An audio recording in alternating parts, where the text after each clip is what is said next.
नमस्कार साथियों, आप देख रहे हैं आपका अपना YouTube चैनल संवाद लाइव। हमारी पार्टी के जिला मंडल के लोग नहीं, प्रदेश के अध्यक्ष भी, हमारी पार्टी के बड़े बड़े नेता भी यहाँ पहुंचे हैं। लेकिन आज हम लोग यहाँ क्यों आए हैं? आज हमें यहाँ इसलिए आना पड़ा है। माननीय काशीराम साहब बहुत पहले बात कहा करते थे कि जिस समाज का राजकाज नहीं होता उनकी बहन बेटियों पे जुर्म जाति अत्याचार होता है और उनके साथ उनके मान सम्मान से भी खिलवाड़ होता है, उनके साथ मारपीट भी होती है और उनके हक अधिकारों को लूटा भी जाता है। अलीगढ़ में, आगरा में, हाथरस में, कासगंज में, मथुरा में पिछले 4-5 महीने से अपराधों की बाढ़ आ गई है। चारों तरफ दलितों पे, पिछड़ों पे, मुसलमानों पे, जैनों पे, सिखों पे, बौद्धिस्टों पे हमले किए जा रहे हैं। उनके आगे समाज में ताकतवर लोग हैं, उनको डराने का काम किया जा रहा है, उनको दबाने का काम किया जा रहा है। इसके पीछे सोचिए अपनी साजिश। उनको ऐसा लगता है कि अगर हमने इनके मजबूत लोगों को कमजोर कर दिया, इनके मजबूत लोगों को डरा दिया, दबा दिया, तो फिर इनका कमजोर समाज हमारा मुकाबला नहीं कर सकता। ये एक ऐसी गति है जो मेरे आपके सामने चैलेंज है। इस चैलेंज को हमें स्वीकार करना पड़ेगा और अपराधियों को, सामंतियों को मुंह तोड़ जवाब देने का समय आ गया है। यही बनाने के लिए मैं खाना खाने नहीं आया, मैं इधर मिठाई खाने नहीं आया, मैं इधर में पंखे ऐसी के हवा लेने नहीं आया, मैं इधर के शौर्य को, उनके सम्मान को जगाने के लिए आया हूं कि आप किसी कमजोर नहीं हो। कारण यह है कि पिछले 12-13 साल में हम लोग जो सत्ता से दूर रहे हैं, सत्ता से दूर रहने के कारण 2027 में तो 15 साल हो जाएंगे। महाकाव्य में रामचंद्र जी का वनवास भी 14 साल का था। 14 साल के बाद वो भी लौट के राजकाज करने लगे थे। आपको मेरे साथियों डॉक्टर बाबा साहब अम्बेडकर के अनुयायी हो, जिन्होंने ये कहा है कि राजनीति में हिस्सेदारी नहीं करोगे, इसका सबसे बड़ा दंड ये होगा कि आपके लोग आपके ऊपर शासन करेंगे। उन्होंने ये भी कहा है कि political power is the master की, इट इज द मास्टर की by which can you open and each every door of your success। यानी कि राजनीतिक सत्ता वो चाबी है जिसके द्वारा आप अपनी जो समस्याएं, उनके जो समस्याओं पे ताले रूपी जो दरवाजे बंद कर दिए गए हैं, उन सारे तालों को आप खोल सकते हो।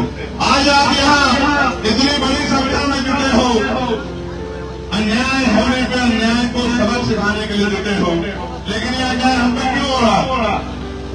क्योंकि पुलिस और एडमिनिस्ट्रेशन सरकार के अधीन होते हैं। जिनकी सरकार होती है, अच्छे अधिकारियों को मजबूरी में उनके हिसाब से काम करना पड़ता है। कभी कभी निर्दोष लोगों पे झूठे मुकदमे लगाने पड़ते हैं, निर्दोष लोगों को जेल भेजना पड़ता है, अपराधियों को बचाना पड़ता है। एडमिनिस्ट्रेशन कभी कभी अपराधियों के समर्थन में खड़ा हो जाता है।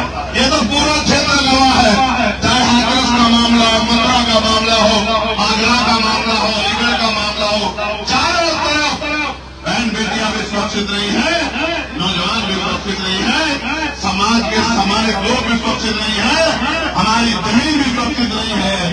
आज अपनी जमीन, अपने बच्चों के सम्मान की रक्षा आपको हमें करनी पड़ेगी।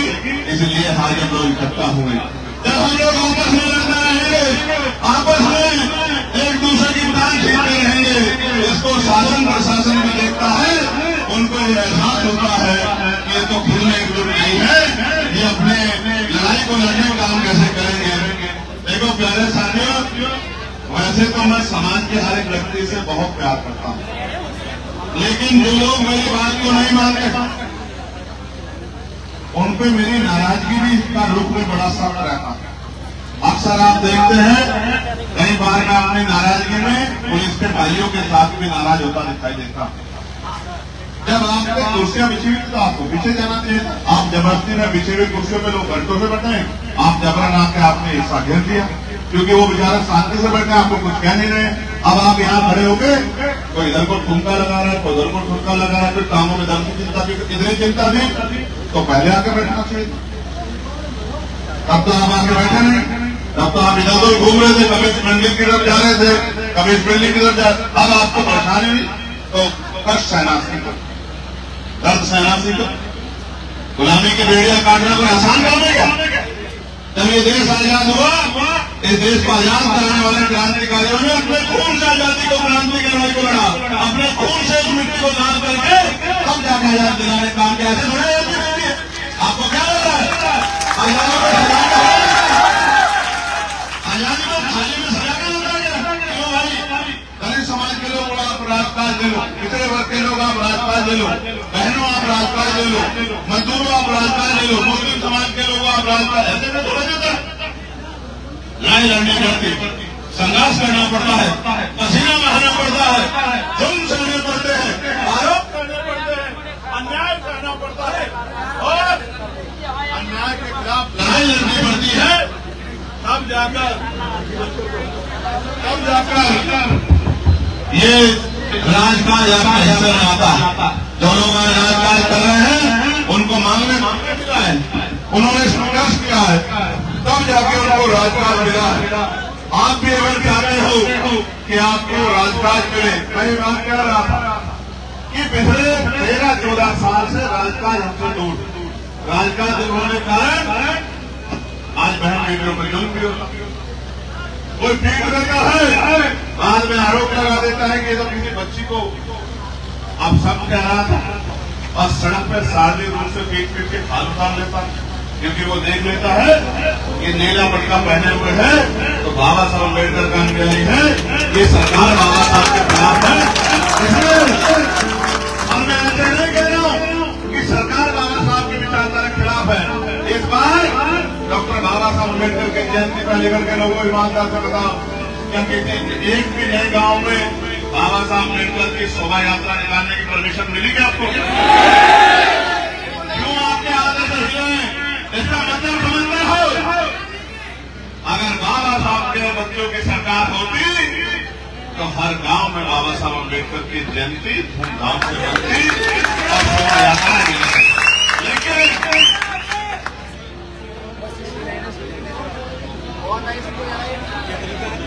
जिस समाज को जूते खाने की आदत पड़ जाती है उसको सम्मान का जीवन हजम नहीं होता।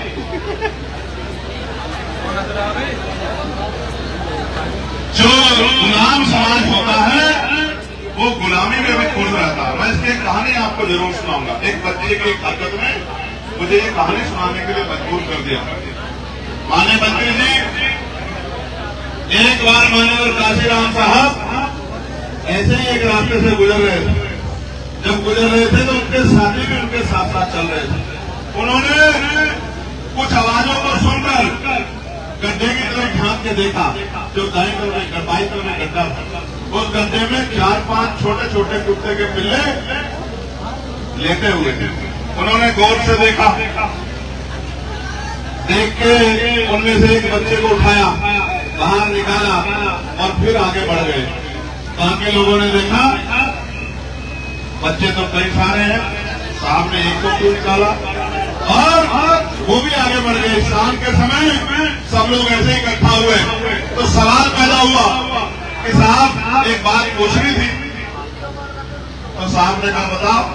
कि साहब आज हमने ऐसा देखा कि आपने रास्ते में उस गड्ढे में से एक कुत्ते के बच्चे को निकाला। कुत्ते के बच्चे लोग 4-5 थे, बाकी को आपने छोड़ दिया। ऐसा आपने क्यों किया? तो साहब ने कहा कि मैंने उस गड्ढे की तरफ झांक कर देखा तो एक ही था जो उससे निकलने का प्रयास कर रहा था, बाकी 3-4 तो उसी गड्ढे में खुश थे। अगर मैं उनको निकाल भी देता तो वो खुद उसमें कूद जाते। ये एक था जिसको उसमें घुटन महसूस हो रही थी, ये इससे निकलने का प्रयास कर रहा था। मैंने ये देखा, गौर किया कि यही निकलना चाहता है, इसलिए मैंने उसका हाथ पकड़ के निकाल दिया। आगे कल कोई उनमें से निकलना चाहेगा तो कोई और काशीराम आके उनको गड्ढे से निकाल देगा। आज कोई जाति सह के आप सीटी बजाते हो, नारा लगाते हो, मोबाइल में वीडियो बनाते हो, तो मैं क्यों ना मानूं कि भाई आप गुलामी बने रहना चाहते हैं। जब आपको इस गुलामी में मजा आ रहा है, राजकाज आपके पास है नहीं, नीले पट्टे आपने डांट लिए हैं, मोटरसाइकिल पर आप 2-2 दिन घूम रहे हो, गले में आपने जय भीम की तस्वीर डाल ली है, बाबा साहब की फोटो हाथ में ले ली है, आपको लगता है यही सब कुछ है, तो आपको किसी और चीज की जरूरत क्या है? जिसको आंखें नहीं होती वो आंख ढूंढता है, जो भूखा होता है वो भोजन ढूंढता है, जो प्यासा होता है वो पानी ढूंढता है, जो भूखनंगा होता है वो स्वाभिमान देने के लिए कपड़े ढूंढता है, जो बिना कुर्सी के होता है वो कुर्सी ढूंढता है। और ये मेरा गुलाम समाज कुछ भी नहीं ढूंढता, रोता है जब जुल्म होता है, रोता है, हाथ जोड़ता है, चंद्रशेखर भैया आ जाओ, हमें बचा लो, हमें न्याय दिला दो, हमारी रिपोर्ट लिखवा दो, रिपोर्ट लिख गई है गिरफ्तारी करवा दो, हमारे खिलाफ झूठा मुकदमा हो गया है, इस मुकदमे खारिज करा दो। और जब चंद्रशेखर आकर कहता है कि इस लापरवाही को छोड़ो, घर से निकलो, गाँव जाके काम करो, भाईचारा बनाओ, बूथ कमेटियां बनाओ, सेक्टर कमेटियां बनाओ, ताकत बनाओ, तो खैर ने मुझे 8000 वोट देके मुस्कुरा के दिखाते हैं कि हमने आपको 8000 वोट दे दिए। जब वोट तो देते हो भाजपा कांग्रेस दूसरी पार्टियों को, तो चंद्रशेखर आजाद के हाथ में क्या है कि जो तुम्हारी फांसी को छोड़ा देगा, जो तुम्हें रोजगार दे देगा, जो तुम्हारी महंगाई खत्म कर देगा, जो तुम्हें जो है अच्छे स्कूल कॉलेज बना के दे देगा। मेरे हाथ में क्या है? ताकत तो आप भाजपा को दे रहे हो, समाजवादी पार्टी को दे रहे हो, कांग्रेस पार्टी को दे रहे हो, गुलामी की चादर ओढ़ के बैठे हो, तो मैं तुम्हारी क्या मदद कर दूंगा? ना मेरे हाथ में ट्रांसफर की ताकत है, ना पोस्टिंग की ताकत है, ना सस्पेंशन की ताकत है, ना टर्मिनेशन की ताकत है। क्या है मेरे हाथ में? एक बार ये ताकत चंद्रशेखर आजाद समाज पार्टी भीम आर्मी को देके देखो, फिर बताना आपकी तरफ गरीबों की बहन बच्चों की तरफ में आंख उठाएगा कब? हिंदुस्तान के साथ लगाए हो, अगर सच में बाबा साहब से प्यार करते हो, तो ये 20 महीने बाबा साहब के सपनों को पूरा करने के लिए, राजकाज लाने के लिए संघर्ष करने में लगाओ। और मैं चैलेंज करके कहता हूँ, डंडे की चोट पे जिस दिन राजकाज आएगा, जो सबसे बड़ा शांति होगा, वो सबसे बड़ी भाला लेकर आपके लिए खड़ा हो जाएगा। जो सबसे बड़ा गुंडा होगा यहाँ का, वो सबसे बड़ा पोस्टर अपना लगवाएगा और ये कहेगा कि मैं आजाद समाज पार्टी का कार्यकर्ता हूँ, मुझे भी अपने चरणों में जगह दे दीजिए। ये बात होगी। अभी यहाँ मुस्लिम समाज के भाइयों को पीटने का काम किया, और कितना पीटा आपने देखा, किस आधार पर पीटा? उनके ऊपर आरोप लगा दिया कि ये जो यहाँ बैंड जो चीज है, यहाँ जो नीट जो है जिसको बंद किया गया है, ये उसको ले जाने का काम कर रहे थे। उनके पास पर्ची थी, उनके पास रिकॉर्ड था, भीड़ ने उनकी नहीं सुनी, पीट के हजमाना कर दिया, उनकी खाल खींच ली। आज मुस्लिम समाज के भाई भी पूरे उत्तर प्रदेश में आजाद समाज पार्टी काशीराम और आपके अपने भाई चंद्रशेखर आजाद की तरफ देख रहे हैं कि कोई तो हमारी आवाज उठाने वाला है, जो हमारी लड़ाई लड़ने काम कर रहे हैं। पिछले वर्ग के लोगों में भी यही बेचैनी है कि जब नौकरी चली जाएगी, निजीकरण हो जाएगा, सरकारी नौकरी नहीं रहेगी, तो उनकी आवाज कौन उठाएगा? वो भी सिर्फ आंख बंद करके अब तक तो वोट देते आए, अब वो चंद्रशेखर आजाद समाज पार्टी की तरफ देख रहे हैं, चित्तौड़ साहब की तरफ देख रहे हैं, ये हमारे जिलाधर की तरफ देख रहे हैं, ये हमारे माननीय मंत्री की तरफ देख रहे हैं, ये गुफरान भाई की तरफ देख रहे हैं, आप सबकी तरफ देख रहे हैं। उनको मैं क्या भरोसा दिलाऊं कि भाई हमारे लोग तो अभी राजकाज खाते ही नहीं है। राजकाज कोई मांगने की चीज है कि राजकाज तो छीनना पड़ता नहीं पड़ता।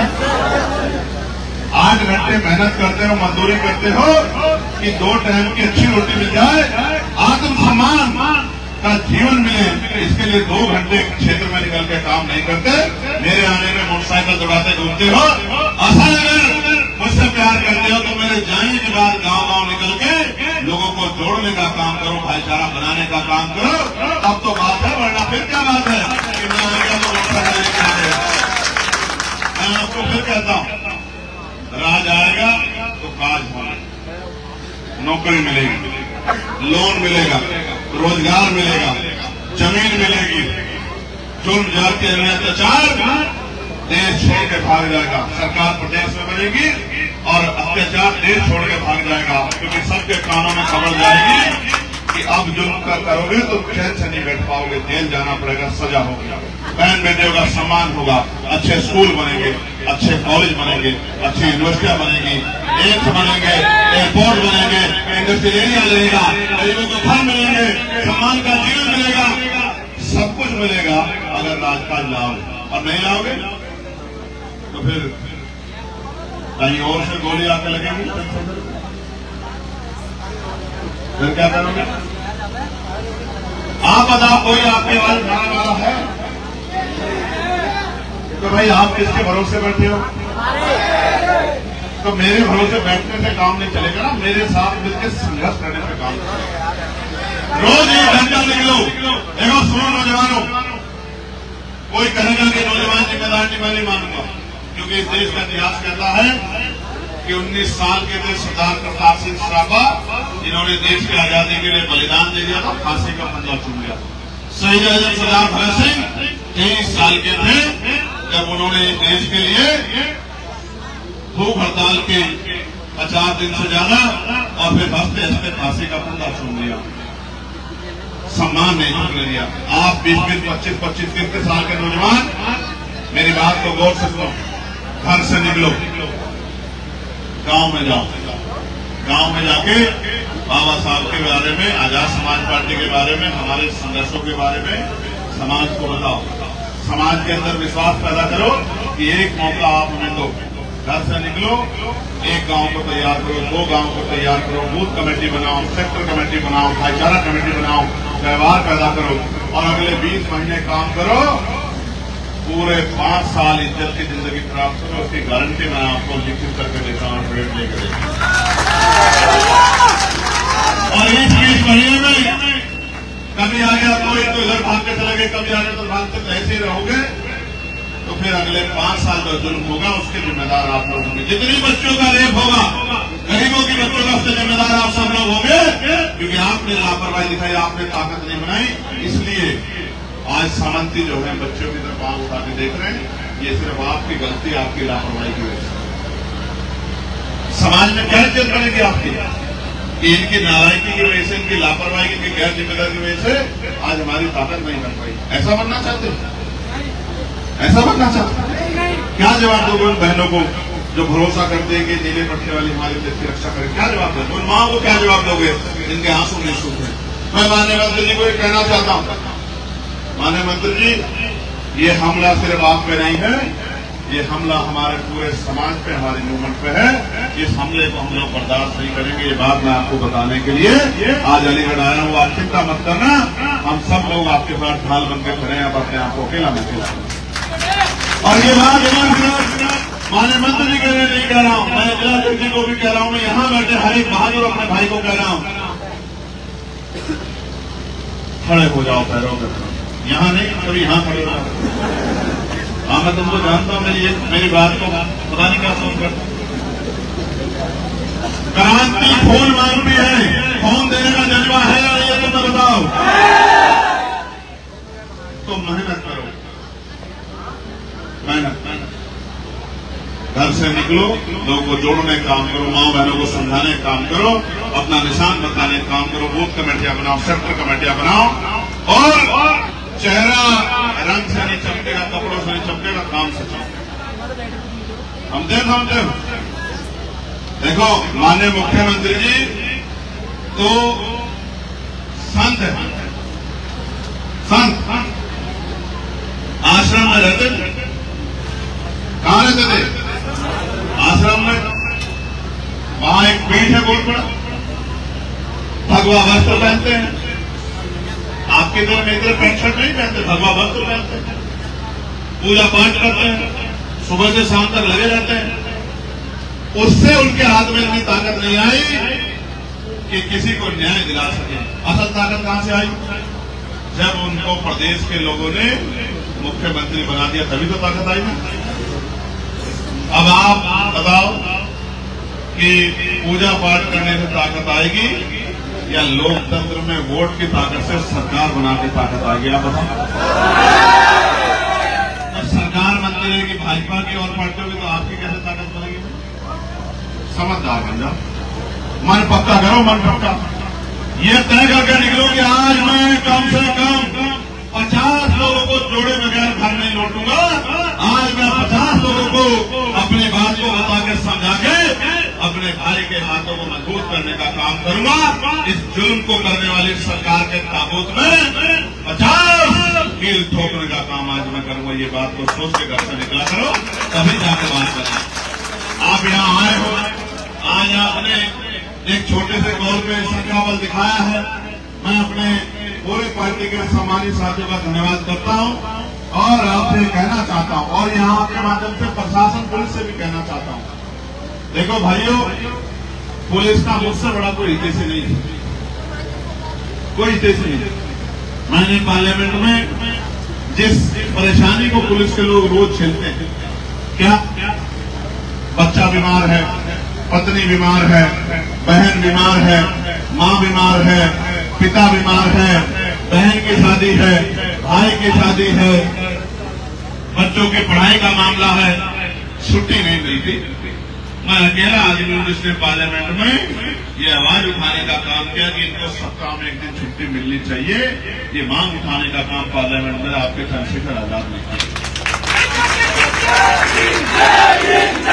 छुट्टी मिल गई, अब ड्यूटी लगी है वहां सोनभद्रा में, और रहने वाला आदमी मेरठ का, तो एक दिन तो आने में ही लग जाएगा। तो मैं ही अकेला ऐसा आदमी हूं जिसने पार्लियामेंट में लिखित में मांग उठाई। ये मांग देने का काम भी किया होम मिनिस्टर साहब को कि भाई पुलिस के जो भाई हैं इनको बॉर्डर स्कीम का जो समस्या है, इसको बॉर्डर स्कीम को हटाओ, इनको इनके बराबर के जिलों में लाओ, जिससे ये अगर छुट्टी मिले तो अपने परिवार के बीच में जा सके। ये भी इंसान है, ठीक है। ये मांग भी मैंने उठाई। इनकी वेतन विषमता दूर हो, ये मांग भी मैंने उठाई। इनको हाउस जो है आसपास ही मिले, अपने परिवार को रख सके, ये मांग भी मैंने उठाई। मगर कई बार मैं निराश होता हूं जब पुलिस के भाई इतना दबाव महसूस करते हैं कि निर्दोषों पे छोटे मुकदमे करते हैं। बड़ी तकलीफ हमें होती है, इससे मेरी नाराजगी है। ये पुलिस से नहीं है, ये कुछ कम पुलिस कर्मियों की इस तरह की जो सोच हो या जिस दबाव में काम करते हैं उससे है। मैं पुलिस के भाइयों को कहना चाहता हूं, वो जोर दबाव से बाहर निकल के आपको जब आप अशोक की लाट लगा के माथे पे अशोक चीन लगा के जब आप निकलते हो, हर एक गरीब कमजोर आदमी महसूस करता है कि अब मेरी रक्षा करने वाला आ गया है और हम उन पर जुर्म नहीं करे। भाइयों, आपकी परेशानियों को हल करने का काम ताकत बनने दीजिए। 2027 में आजाद समाज पार्टी करने का काम करेगी, आपको विश्वास है। साथियों, आज की वीडियो में इतना ही। अगर आपको हमारी यह वीडियो अच्छी लगी हो तो लाइक करें, शेयर करें और हमारे चैनल संवाद लाइव को सब्सक्राइब करना न भूलें। मिलते हैं अगली वीडियो में, तब तक के लिए नमस्कार, जय हिंद।